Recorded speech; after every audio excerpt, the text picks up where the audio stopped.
Hello, this is a very brief tutorial of how to perform correlation analyses in SPSS. Now, correlation analyses are used to look for relationships between two measurements from the same subject. Measurements usually in continuous form, so that's continuous data. We're going to be using a very simple data set for this. For which we have here the names of 10 people, and the names are used for nothing other than identifying the individual. And then we have several variables that we've collected for each of those people. And as always, we have the variables in columns, and the rows specify all of the different bits of information that we know about each subject. In this case, we have their name, we have their height in centimeters, as well as the length of their feet and whether they're male or female. We have 5 males and 5 females in this data set. We'll have a really quick look at the variable view, which specifies the different properties of the variables we've collected. So now we have all these variables here, and for each of the variables we have different properties in these columns. For example, we know what type they are, whether they are numeric or whether they are strings, and with strings we don't really do anything, and we only ever use string type variables for things such as a name or an identification that we don't use for anything else. We have things such as a label, so we can specify a little bit more about the variable, because in the name we can only use just normal characters, no spaces or special characters or anything like this, so we can specify a bit more about the variable in our label.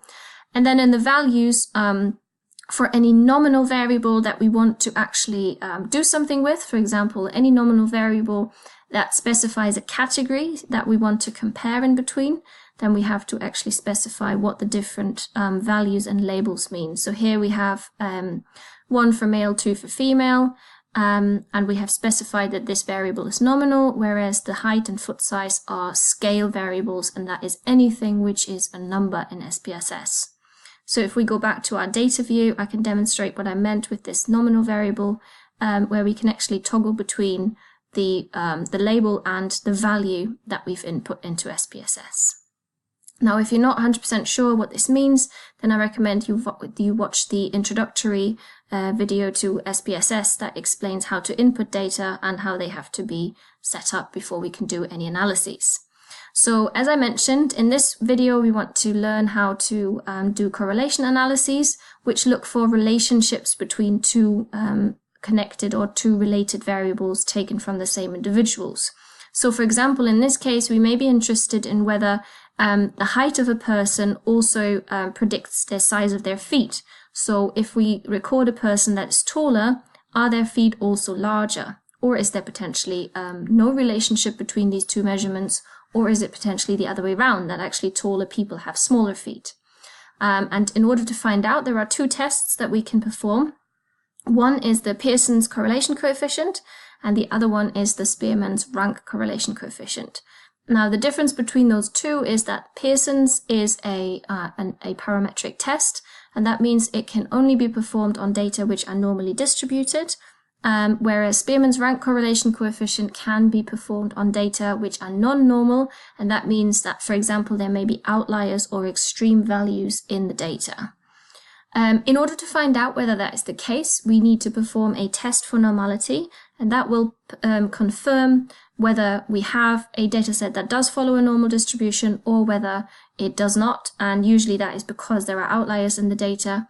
And the outcome of that test will tell us whether to use one or the other of those 2 tests. So that's the first thing we need to do when we have any data like this. And in order to perform a test for normality, we go into Analyze, Descriptive Statistics, and then we use the Explore function. Now we want to know, because we're using both of these variables, body height and foot length, we want to know whether both of these are normally distributed. So we need to move both of those variables over into the dependent list. Okay, we want to analyze both of these, and the dependent list is always what we are trying to analyze. Then the normality test is in the plots option, where we want to tick normality plots with test. That will output the normality tests. We don't really need anything else at this point, so we can untick the box plots. We might want to see a histogram because a histogram shows the distribution of the variable, and that is also an interesting indicator of whether data are normal or not. And then we just hit continue. And we want to just specify we only want to see what we've chosen here in the plots option. If we keep both selected, then you will get loads of outputs that you don't need at this point. Okay, so if we just hit OK, then this will be output in our output window, which happens automatically. And this is the outcome of the test for normality. Now, there are two different tests for normality. One is the Kolmogorov-Smirnov test and the other the Shapiro-Wilk. They both essentially do the same thing. We usually say that the Shapiro-Wilk is slightly more reliable, especially when it comes to very small data sets, such as the one that we have here. So normally, if they both sort of disagree, if you get different outputs from the KS than you do from the Shapiro-Wilk, we would usually trust the Shapiro-Wilk. In this case, they actually both agree because the p-value, which is this one here, called sig in this case, is over 0.05 in both cases and for both variables. Okay, so we have this output here for body height and foot length, and the p-values, which are these ones here, are all above 0.05. Now, what that means is that in this case, if the p-value is above 0.05, we always accept the null hypothesis. And in this case, the null hypothesis states that there is no difference between the data that we have collected and a hypothetical, perfectly normally distributed data set. Okay, so these data that we've collected are not different from normal. Okay, so that means good news, the data are normally distributed, and we can perform the more powerful, more reliable parametric test for relationships, which is the Pearson's correlation. Okay. In order to perform this test, I'm just going to go back into our data. The Pearson's correlation is, again, in Analyze, and then Correlate, Bivariate. And actually, we can select both of these tests here. Technically, we could just perform them both, and then basically decide to go with the one that is the correct one, dependent on the output of our normality test. We'll just perform the Pearson's for now because that is we already know that that is the correct test to perform in this case because both body height and foot length are normally distributed. Now, if any of those two weren't, then we'd have to perform the other, and we will have a look at what that looks like in a minute. So for now, we perform the Pearson's correlation, and we need to put both of these variables that we want to correlate over into the variables box.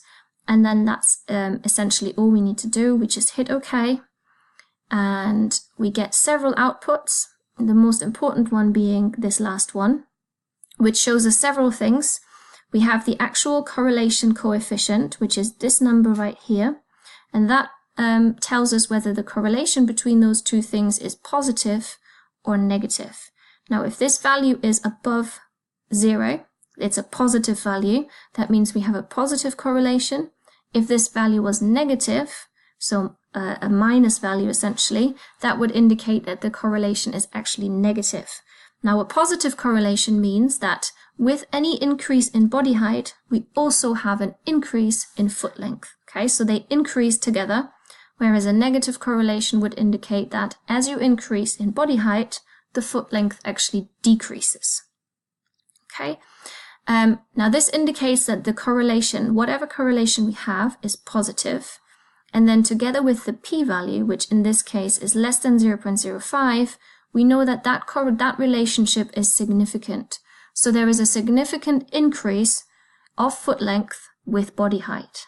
Okay, so we know now that taller people have significantly larger feet. There is a significantly positive correlation between those two variables. Now let's say we have a situation where one of our subjects is actually a lot different from the rest. Okay, we have this person here, which is actually a lot smaller than the others, and that also means that they would have much smaller feet.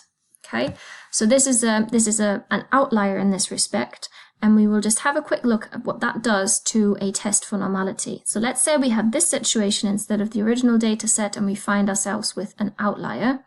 we will do a test for normality again. So just like I did before. Oops, sorry. And we keep everything else the same. Everything should still be set up exactly the way we had before.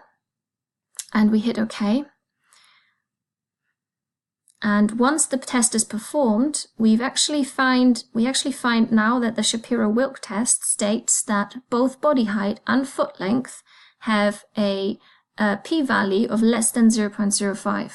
And that means that we actually reject the null hypothesis of this test, which states that there is no difference between our data.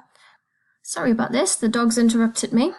So we have our output of the normality test now, and we can see that the Shapiro-Wilk says that both body height and foot length have a p-value of less than 0.05.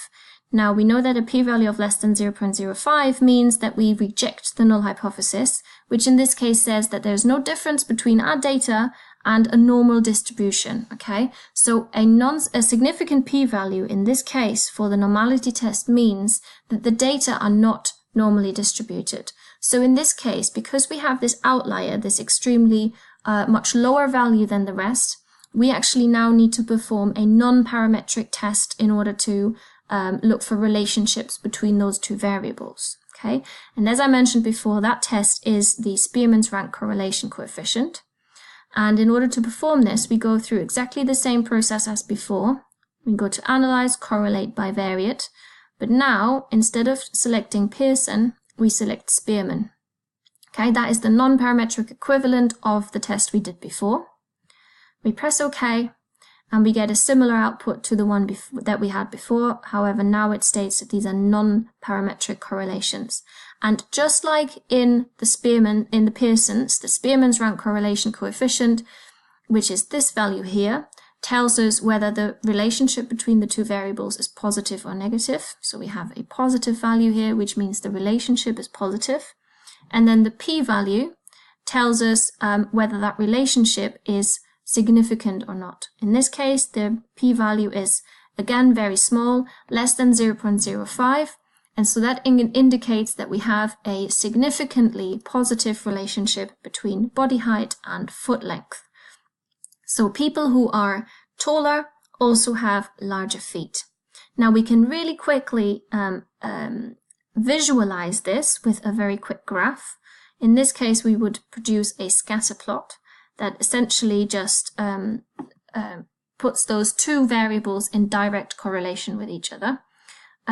So in order to do that, we just select the very simple scatter, drag this over in here, and we tell SPSS that we want the body height and the foot length, respectively, on the X and Y axis. Which way around does not matter in this case. And then we just press OK, and it produces a very simple scatter plot. And we can see here that basically we have this incline on our axes. So we can see that as you increase in body height, okay, so from the smallest to the largest person, we have an increase in this direction. We also have an increase in the foot length, okay? That creates this upward pattern, and that is an indication for a positive correlation, which in this case we have proven to be significant. Okay, so that is it for the correlation analyses, and if you watch the other videos, you can find out how to perform other tests such as comparisons of differences between independent and paired samples or very simple chi-squared analyses.